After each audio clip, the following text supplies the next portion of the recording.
Once again, Manchester United have defied expectation. Underperforming players, underperforming management, and a poor performance in the division has underlined it. More investment in the summer for a manager who can't get his tactics played out on the pitch has seen Manchester United seemingly get worse this season from last. At the time of recording this video, they currently sit 8th. Now, after finishing 3rd last season, it's a massive fall from grace, and last season wasn't great either. Just for context, they finished 2nd, 6th, 3rd, 2nd, 6th, 3rd, and now 8th. They might push into 6th, but quite frankly, they've been yo-yoing between Champions League, Europe, no Europe, and it's not good enough. They've easily invested the top 3 amount of money into any club in world football, and it's not working. Ten Hag is a manager who enjoys to play an expansive tiki-taka style of football like we saw at Ajax. He can't convert it at Manchester United. Fernandes doesn't fit it. Rashford doesn't fit it. Højlund certainly doesn't fit it. He's brought in players like Antony, who's underperformed, Martinez, who's been injured. They've tried to bring in Casemiro, Champions League winner. They've tried to bring in Amrabat,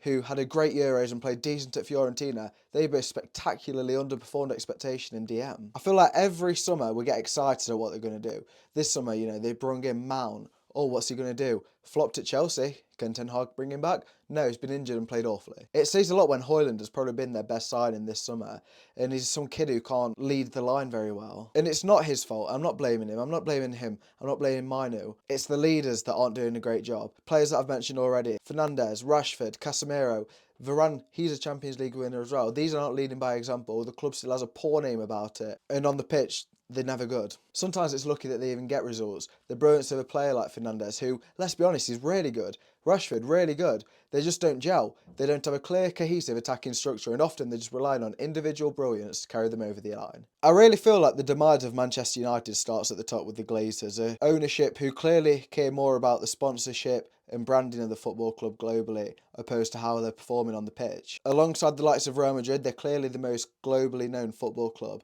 They bought in Sir Jim Ratcliffe. He's now the co-owner. Hopefully, footballing operations will be a lot better now he's in charge. They want Gareth Southgate apparently. Him or Ten Hag, I don't think it really matters. So they had Moyes, who came in and admitted he wasn't ready for the job. Van Gaal, who tried to get Rooney into the lineup even though he's past it. A player like Di Maria, who was meant to be good but flopped. And then Mourinho came in, having a very similar win rate to Sir Alex Ferguson. He apparently flopped, even though we had Fellaini up front, Phil Jones at centre-back. Awful heads behind the scenes with likes of Paul Pogba just causing drama, getting themselves into trouble. Jose went, Ole Gunnar Solskjaer came in. He did okay. Against the big six, they always flop. He wasn't really ever going to be a manager that was going to take them to success in the Premier League or Europe, and he had to go. Rangnick came in for an interim role, which felt like forever, exposing all the issues at the club, saying that from out to in, they need to sort it out. And Ten Hag has found out the hard way that Manchester United is a rotten club. The player churn in the last 10 years has been quite big. I don't even know the last player that they made a profit on that they bought. Dan James. Who else was there though? Really, who they made a significant profit on? The last player I can think of is Cristiano in 2009 or whatever it was. And as I say, they now sit in a position where they're relying on Newcastle and Chelsea to pick up less than 3 points in this run-in to even stand a chance of getting into the top 6 this season. Admittedly, they've had an injury-hit season, but who's to blame for that? Is it the training? Is it the training pitch? I doubt it is, because it's quite a good one. But what is going on there? Because Lisandro Martinez, I don't even know if he's played this season. He has, but not much. Luke Shaw's been out a lot. Martial. Antony. You know what? There's no point in me listing off all the players.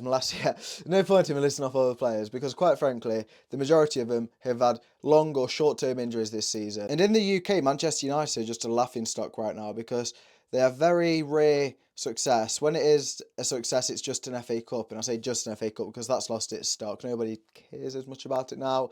They're not fighting for the title. They're not fighting in Europe, especially since Jose went. So where did they go from here? So Sir Jim Ratcliffe is in charge of football operations, as aforementioned. I feel like behind the scenes they need a big structure rechange, whether that's in the recruitment team, coaching team, at board level, there needs to be a big change, and it is happening. On the pitch, the defence is a shambles. They translated Maguire, he stayed, he's been their main centre-back this season. Varane came in, he's going already at the end of this season. They need to keep Martinez fit because there's a player there. Lindelof is an okay player. You look at the full-backs, Wan-Bissaka, Dalot, Shaw, Malacia, they've got cover there, but they're always injured other than Wan-Bissaka and Dalot, really. Amrabat will be going, who signed and flopped from Fiorentina. I thought he was going to be good, but he never really adapted to the Premier League. Casemiro, he needs to up his game if he's staying. They need a proper striker or somebody who can help Højlund because he's not got it in him to be a 20-goal a season striker on his own. He needs players around him. He needs a figure like what Real Madrid have got, for example, in Joselu, or Bayern having Choupo-Moting. an older, more experienced striker who can just help. And the thing is, if they keep Ten Hag in this summer, I feel like he needs to get his style of play across to the players. He enjoys playing more possession-based, more tiki-taka style, and he's not done it since he's come in.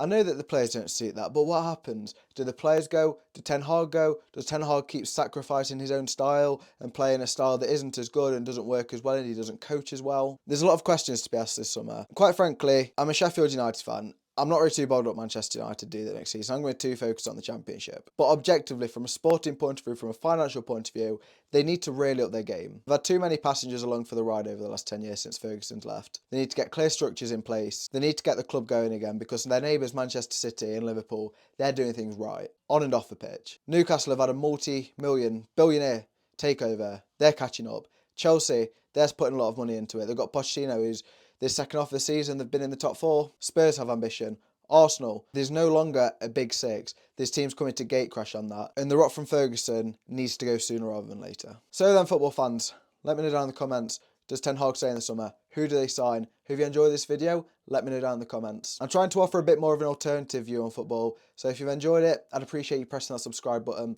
More content is on the way soon. I'll upload a couple of videos a week. Thanks for watching and I will see you in the next one.